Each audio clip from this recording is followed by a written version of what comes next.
illegal drugs for your life. For your health, say no to illegal drugs. Please say no to illegal drugs for your children.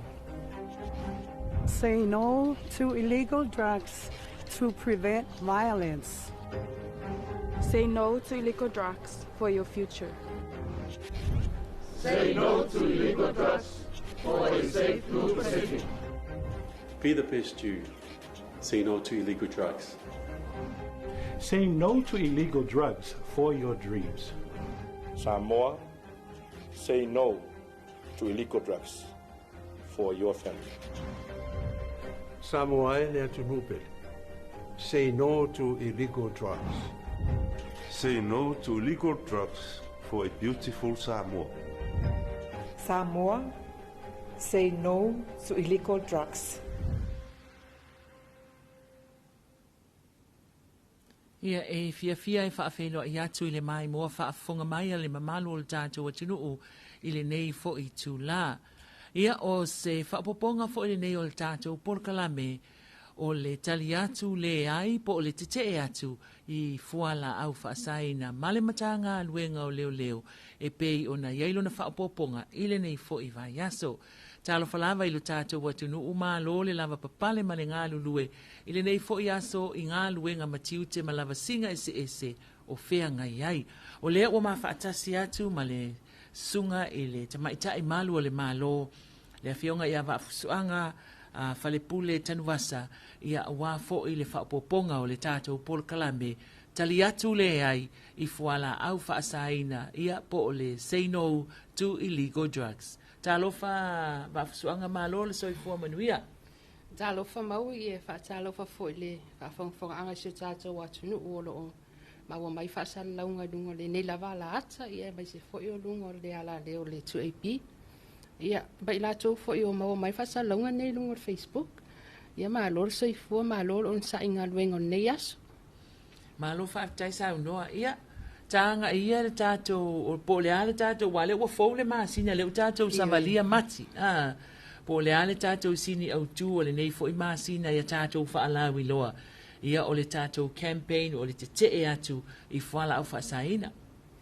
Whaafitai maui, ia, sao lele lava le sau noanga o le masina nei mati, ia. Ia, po le masina lona ono le nei o le tātou savalinga, ia po le tātou taumawhai le tātou whalawi loa nei o le lea i atu, ia po le te te atu i whala au whaasaina. Ma o le whamoe moe po le aunga au tū o le nei masina, whamai e sacrifice for the better. Ia a tātou tau mawhai e whaasa moa i sona whaasa moanga fo i lea tau lata i ai. Po sau whainga tau langa. Po se vaenga fo i lea e te tau mawhai e tau fia. E mose le leo le isi tangata. Ia po oe lava. Sacrifice for the better. A wai pe aunga lava ia le whamoe moe ia male anawa tau o filifili e matanga luenga. I mea o lo tutupu lea maasina ma lea maasina. Lie lava. A wai pe o la fuanga nao na anawa tau na matanga luenga. Ona e mafo mai i vai taimi o le soifuanga. O le maasina nei o mati. Ia po maasina na ono nei o tātou whalawiloa. Ia o le masina nei wa amata ile savalinga fo ile le ekalesia katoliko ile fanga fulu ia a o le ekalesia fo ile fakasa ia pe o le masina nei o lato fainga famati ia o vaenga lava nei o fainga taulanga o le ngata i mole le leo le ekalesia ia ai mai se lava le tangata taitotas pe o se na vatau na por famoe moenga na nei masina mau i merfa alwa Ma lo whaafitai lo na winga la. O le whai mai tātou sini au tū o nei maa sina o tātou tū vai i ai. Ia o se whainga, sau whainga taulanga fo ile ai. Tau ma whai e whaati ngā ina i fo ile ina ia tau fia. Tau fia beila o le whaataita inga le le ia o le mea lea sacrifice for the better. O le taimile nei pe ona tā ua e lau sunga i le malo. Ia o le taimi o le whaanga fulu o le ale kalesia katoliko e whaasa ai ona e to e tau sami se a ano le manufasi na o le i alama ia mamo me o whala au lanu mea mata weo laula au veges ioi o le tūlanga tōnu ana i ele tātou sini au tūle nei ina ia tāo fia uma mea nei ia mo se manuia po o se lelenga po o se lelenga i le anga i atu le lumana la tūlanga o iai le tātou whaalau i loa ai mai se fo i o le tūlanga o iai ngā luenga alemta ngā luenga fo i lea i le tau mawhai lea ina ia awau ina mai la tau o lea o lo solia tula fono e ala i le tango fia o le whala au whasai ina taimi nei whaafusuanga whaamon mole whaafitau mai ui mole whaafisili ia o ringa luenga lava ia leo leo ele o tu ua e peina a mata mai lava le whaalawi loa le nei ele i whaapea na whato a mata o na ngā lulue ina ua whaile whaalawi loa sa ngā lulue lava ai pe ua maa losi le sawa na matanga luenga ma le ngā lue na matanga luenga le taimi nei ona ua whaisi tele o le numero reporti mai fo le tono na matanga luenga i la tōro whaia lea soli ngā tu la fono o whala o whasaina ma ua a mata o nau tilo atu le matanga luenga i fwoi numero ua iai ma tamaiti tamaiti ia lea ngā tupulanga lea o le 15 ngā 18 tau sanga tamaiti a onga la tōro awa o tātou ia sa mua wai whamai le pālangi o teen o tātou nei sa mua o la lava e tamaiti a wao lea i lalo le bava ai ngā mātua a le wa a mata o na maua mai i sori ngā tu la fono nei e peila o le ala le na ua ma losi e lo le sawa na matanga luenga e tama fai e fai se fo ile wale ngata la i le ngalue i le vaenga o enforcement po le whainga o ngā luenga i o rates matulanga whapena a ua o whatasi foi ma le tato awareness sala le ua o whatasi vaenga i lua o le awareness ma le enforcement o le tauma fai lava e tafi e sea le fuala u whasaina matutono se tato watunu maui o le tūlanga foi lea wau o le osila sila wata to atu nuu ia i latou e molia mai e le matanga luenga a wai ele taimi foi lea o le masina tu inato e matanga luenga i lungo ala ata ia i latou ua saisai mai whaatu la fono masalo o se taimi o le afiafinei po tai au atai au o le sila i foi lo tatou atu nuu le tūlanga lea mai o se wa ainga whanoa noa a wau lea oto e a onga o le mafau i le taimi nei o i latou uma ia la iti pe lalo mai sulu atou sanga ua tawana tono pokutoa uma ai o le whanoanoanga o le ua tono pokutoa fia sa uni e o mai tono pokutoa masino e o se tūlanga foi lea e o tia i foi le loto ona o le whainga taulanga ia na o tatou mātua sa whai fo ia o tatou a onga o le tongi o tatou pili o le ase mea na mana o yelo na loto le nā taimi e na wha mua lava ia le tama whai o tātou a unga o le whainga taulanga foi la le nā o le o teilua ele o iai se matua ele o mana o e avela na tama le whale a unga ele se matua e mana o i la tama e mana o i le potu tau fia le asa na tama pe mana o i mai i le potu whamasino ai o le vaenga lava ia le pole ana tau nei ma sina man tanga luenga sacrifice for a better e au nga fo i mai tatou fo lele o ia le vaenga fo lele pe o addict wale ma fain tu e a pe tomo failo sacrifice ia le fora o fasai na tomo faila sui ia e ma fo se me ai fo le te fia tomo faila ia sui anga ia le lo no ta inga le fora o fasai mose le lei malo whaafitai o le tasi lea vaenga o le olo o lau alunga i le finangalo le taitai o le malo ma le tatou whainga malo una o le lango atu le i le ngā luenga le tanga luenga o leo ma le finangalo le tatou malo ina ia mawhai ona tau fia le soli ngā tu la fono le nei o le tango o le afo i le tango fia o la au whala au whaasaina. Ma o le nau ta inga fo i lea o lea o loo i al tātou malo ina ia mawhai o na tāo fia ma au o mamai i lātou o lea o loo whaatino ina soli ngā tū la fono le nei. Ia ma tau mawhai e pui o tātou tua o i whaavao malo ina ia awana i toi whaaulu whale ina mai ia whala au whaasaina le tātou atunu. Wafsuanga o le ase tu langa la o yaile lango a fioanga. Ele pule mamalu ali ima fai pule fa apea wale na eta ua le taimi wa sola. O le tele i o le vala au mai atua i le community. Po tua i nuu maa fioanga. Momoli mai le tala i le matanga luenga o leo. Ia o lea o ai lea susa o whamatalanga i wa mai o le tate wa tinu. E lango sua i lau tau ngā luenga. Whaina e sau noa le vaenga lea wafsuanga. Whaftai maui. O le tūlanga ia le lango mai a li ima whai pule i tua ia la whanga taitas. E ma o whai fule loto e whaafitai e fo i pulenga nuu ia li ima whai pule. E le ngata fo i leo e ka le sia. Ai o le whaafitai a ia o le lango sua le tato malo. I le por kalame le o whaanga soro nei o le say no to illegal drugs po le te atu i whala o whasain. Awa e leo nā lama laina o nai lunga lava o penga te whailangi. So se taimi lava i tare noa lea fionga minsta ia po lea fionga fo i le li pāle mia. O nā lava i lea tuu a lalo e tui pia. O le te pe lea i atu i whala o whasain. Maru tamu whainga fo le nā olo i ai. Awa wa iai por kalame fo le anga yen tanga doenga i tua i nuu mala fanga. O le fautuanga lava yen tanga doenga i fai i lea por kalame i lea nuu malea fanga. E wala au mai le ofisa leo pe a fai wa mai tawina wa le ngata ia tatou atua oi whawau malo. Ai wa amata fo i on e le maso salonga fo i lea pe i te ia wo se ani se whangota i ngata i whale o lea nuu. So ave ai lale whama fautuanga le mtanga duenga. E awale popole vili mai. Pala au mai le mtanga duenga. Olo iai lava ia ofisa leo o lata ani. E mawhai o na o atu i se temi vapi.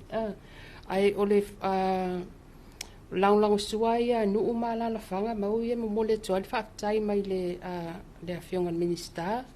Ia ole komsina marpulenga ia mai se fo le mtanga duenga.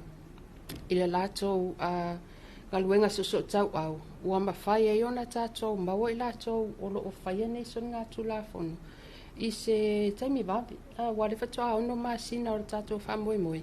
Ia alo wai atu o te le lava le numera le wa amata ona arrest pe sai whatūlāwhonu ina mai. Ai ele ngata i ila tātou ngā luenga. Ia e awatu i fōi ia se tu ua lalo fōi lea. Tātou whaawau pēr o na tātou ngā lue whatasia mo se sā mo sa o ngā le mu. Mālo whaafitai. Whawasuanga whaamole. Whawhele tu ai ngā tūlanga fo ilele e whaapea. Ele o le tama la po le teine la ele tango ula le aisa pe tango whaonga le aisa. Ai o lai a foi. O lai na te tule ia tatou whaonga ia le upu lea whaatau atu le whala o whaasaina. O lea fo ilaya a fia mai el tula fono a? E sa o le lei maui. O mantua o vaenga umana o le tula fono, le tutodo tula fono. O lou umia ina, o lou laina, o lou umia ina o le vaenga o whala o whaasaina. Le o le aisa po le marijuana, o lo tuto ina o le marijuana, o lo umia ina o fatu o le la aule o le marijuana po o na la. Ia mai se foi la lo umia ina o le o mea whainga luenga. Le whaonga e ula ile aisa se tu lo le whafonga mai se o tātou watu. Tu sa pete le ula ai. Tu sa la pete le ula ai o lai te tau le maina pe le te umia ina. E molia lava o tu la fono. Tu sa na wa ye lau ngai o inga po we lau va enga lo sao I tonu le solinga tu la fono le ta u fa peltani o le party to an offense ai ili tu la fono la va io fa la fa sign usa la wa ta o le possession le wa e umia ina ia va enga nei o ye la ni si o tato wa tu fa pena a va suanga ua maua I au tau suenga mautou ngā luenga I e whaatino nei a malo le malo. Whaafitai maui. Ai e whaingata I ona utali atu le vaenga lea ona la o lea le tu. O I lātou e molia mai. O I lātou o lo umia ina.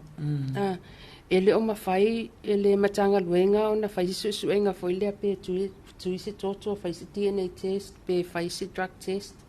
e loa ai po o tangata lea sa ulaina le aisa pe ai o le mea mautino o i lātou ia mo lia mai o i lātou ia ua maua e le mitanga luenga o lo o lātou umia ina vaenga o whala o whasaina nei. Se tātou i fo ia tuala i le vaenga lea na e sa unoa ai o mo me o whaafangota. O iai ni masalonga o le matanga luenga i mea nei o whaafangota. Wa lea te le whaafangota fo ia taulai i le tātou maketi le i e iai fo i isi vaai e ono ofi mai to tono o le tātou atunu fo ia ta o vaa lea o mai e whangongota i tātou o ngā sami. Whaina e sa unoa tau wha manino le vala lea. Ok, whaaftai maui. E mafua lava le masarusalonga lea o le matanga luenga. Ona sa iei mata upu sa supu mua mua. I le wafu lea tātou i mata autu. O le vaa fo lea pese vaa fo lau whaila. Ale tangata mai whafo to atasi lava na seon mai ai a pesa sau to atasi lana vaa. E mantua la oi so se vaa lava e ulu whale me tonu tātou atunu. E whai lava ngā nuenga maa sanel ofisa tiuti a e kilia atua le vaa i a matulanga whapena. Ai na maua loa lai le office tuti. O na mafuona maua mai ona wale tikle inga le amount o tupele u mai le tau ave ina mai ele tangata le palangi le. So e a toa lo maleva. Wa maua lo le time e play e lo le power fo ile ale tato custom. Wa fa pe o le pepe lo va inga le tas. Wa ina lo ye ni si me fa so tu la fono tono lo na va. Ia ai se ina sa ile tu de va. Ia lo mau vai ma tu langa I fala o fasaina la le aisa po le methamphetamine. Tu sala una o le ma fu mai ai le maso salonga lava le po le alemtanga winga. E te tau lava ona sa ili ia va faila ia mai. Ia mai fa tai fo ile mtanga luenga ile tu la I mai tatu officer duty le tu la I mai taimini. Mtau tia le fainga pa anga le o ia ma toma duty ma. Malo. Ia o lona winga la o le fautuanga la ale matanga luenga le tātou atu nuu wa fsuanga o le taimi ai va aieni va afo I e pe fo le masalomia. Ona vala au lo leo le ofisa o leo. Longo mai le matanga luenga. Ia tonu e lo ieni fola u fasaina na va ai o lo ieni si va inga faso nga tula fono awai ele nga tele afia o tato le au mai tono fola u fasaina ia masalo ni si ne va au lo o afaina ia tato nga tai fale pole ale to inga fango taina lai fango tai tato nga tai fale a tato tele oilo ma lia ia man tua fo I o le na ia fo ia va inga ia na tupu mai le na mawai wa tu ule fala au fa sai na mai tono me le I pusa mo ia a faila o la ma faina faile pusa mo ma fai faina na fai tono ia mai le va fango ta ma fusuanga awa e peor tu langa na ile va ale na o fam tala ina mo peor lista silia masalo po lo fesul valu lo suiva se temi fa pena na yele mata upuna o me mali o tu tono le ale ngor fango fam siambu lunga a toale siambu ai pito I lalo tanga pe fale yele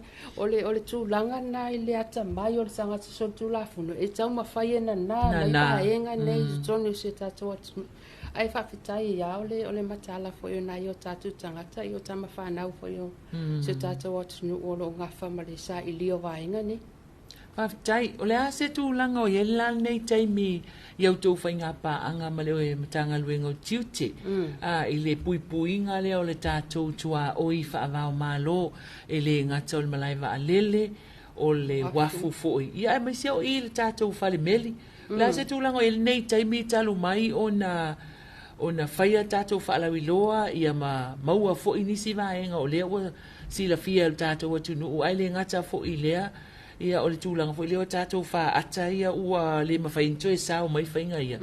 Le ala se tūlanga wa ele wata oto mai ele taimile nei. Whaftai maui, o le peor visili o le tūlanga la vai le whainga pa anga po le ngā lulu e whatasi. A le mtanga luenga o leo ia e mesi fo ile tātou office le duty. E whaftai ai le ngā luenga le office duty le taimile nei. O le taimi lava e maa ua ia le officer duty ia ni vaenga fo ie faso poni o loa faso tu la fono o tama fai ia le malo la tunu e fa ofi mai tunu. O le taimi lava le nai longo ai ni tanga luenga. Ai le ngata fo ilea o iai fo ia ma le duty a ia leo. I le taimi le tau nuu mai ia tatou waa fo ia mai le a fo. Ia tatou so le i tutui la manu le taimi la le mai le va. Olo iai fo ia ma le tiu tia leo le taimi na e tau ma fai fo ile le fai ngofia ia babi. E mātou te le aia ina le ngaluenga tiuti. E fai lava la tau pito la au, ai o le taimi ala lau te mawai. O na longo lola i o le vaenga lea o whapitoa mo le sosoani tai o le tiuti. O waa ia ai mai se foi i whale meli ia matatou malai vādele i whale olo. Se whea tala of siri lea, whawhea tu inga tūlanga foi lea te iwa wa saule malanga mai fafu. Whaataita inga o le malai vādele. Ia po le wafu foi. E le o au e ona ina le whala au whaasa ina. Ai te iwa langa atu ele official tiute le ato a lai maua mai ai. Ona te enala ia le tangata malanga le na sau o ia na te le iloa mea ia. Whapena fo ila le wafu a wale fo i pei o na maua fo i sa ua i whamatalanga.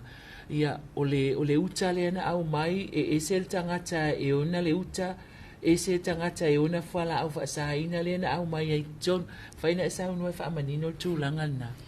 Whaafitai mau. O le tu sai man whaafisili. O lai tūpur tūlanga na. Ai e ran me maari e. Mana tua e au mai lava oe mai tai o le vaenga lo o mawailo whaamomoli lea o na au mai lola i oe tari nisi ofisili o suenga. Awa whapeo lau ato o lau ato malanga le tsoma oi ai maua tonu e whala whasaina o le fisili a ia o aina tapena ina le ato. E whawhewhea o na e le malama i mea o lo te tonu o lau ato. O nisi nā waenga fo i lea awa e pe o le tani wawe ale nā tangata so tu la fon i le ua ue o ngā. O te le iloa. O te le iloa. Ai o le mea muni. Reality of life. E mawhai o mawhapea. O ke le lopo yo ngale ngā mea ngā ku i kongolo o le fisili o le ato ai. Alai loka le ato. Alai loka le ato. E whawhewhea lau da e le sila fia i a vaenga o lo te tono lau ato. E le whawhewhea lau e te whai mai loa e le oi ia ona e tu ua loa le mea leinga te tulo ainga. Release o e mtulanga whape le ai e wha wau lava ia suesuenga le mtanga luenga. Ia mai o fisilia na e tu ia e tu ia e malon maloi. Ai mai sara tu inga fisilia. O le ato waloka mai le taimina au mai ai o mai nei e wha mai ke le loa po ia ngana e o tulang fa ia le maua le tanga. Ia. O le tanga le ofwai o ai. O la la e le la e. Ai sau matu inga tali na fa mai e nate le loa. O i masalo la pesa moi. Ma lo fa te tele ava fusuanga manatule tele aio vaenga o le tatou faalawi loa e maisi o le tatou sini au tu o le nei masina o tatou aulia o le aso lona fale nei o le masina o mati le o tatou savalia ia o le masina lona ono le nei o le tatou faalawi loa e peo na amata mai le tausanga ua tuanai ai la fotu ia le nei avanua mulimuli a le faamaina tapo kalame fafusuanga e te saunoa fo'i ia e to e whaamanatu a tili lo tātou wa tunuu ia e maise to e whaamanatu le tātou sini au tu o le tātou whainga taulanga o le nei masina. Pātai mau ia.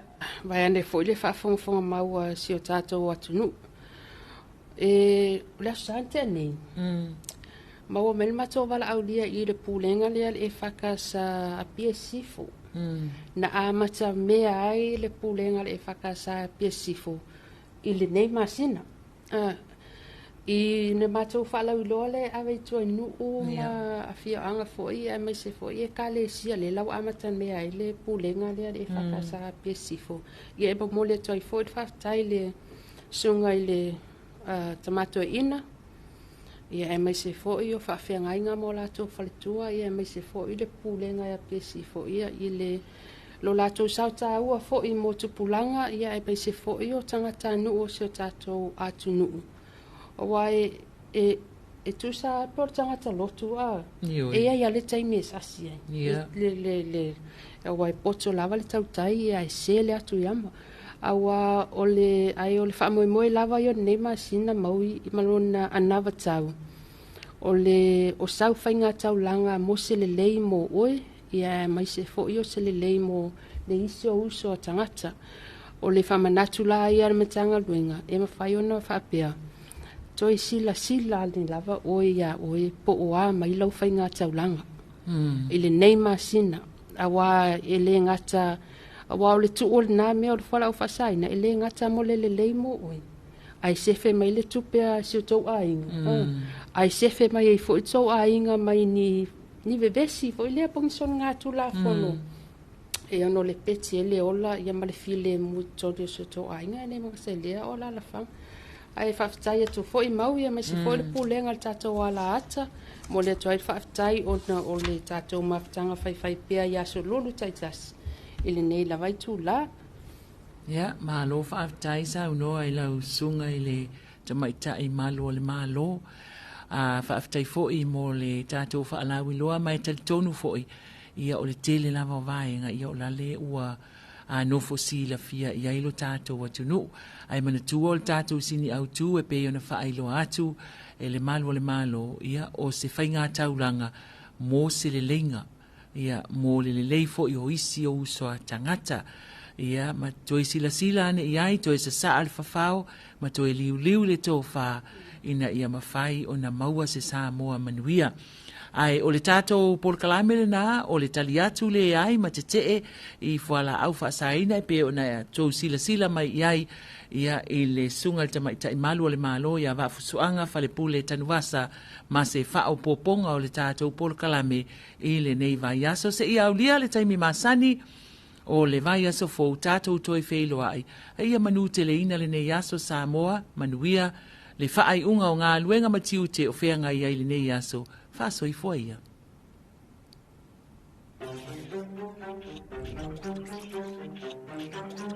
Tātou tutu whātasi, e te atu I whala au whasaina. Molo wola. Molo so I fua marolo ina. Wha mole. Tātou tutu whaatasi te atu I whala au whasaina. Tamaita I o Samoa, ia aua nei sau I te tono ainga, whala au whaasaina. Te atu whala au whasaina, mō lolo manai. Te atu whala au whasaina, mō se Pasifika Samoa. Tātou tutu whaatasi. Mātua, tātou tutu whaatasi. O mai, tātou tutu whaatasi. Tātou tutu whaatasi. E te atu I whala au whasaina. Tātou tutu whaatasi e te atu I whala au whasaina. Mo se Samoa matalasi. Samoa ele atu no pele. Tātou tutu whaatasi. Tātou te atu. Mafuli tua atu.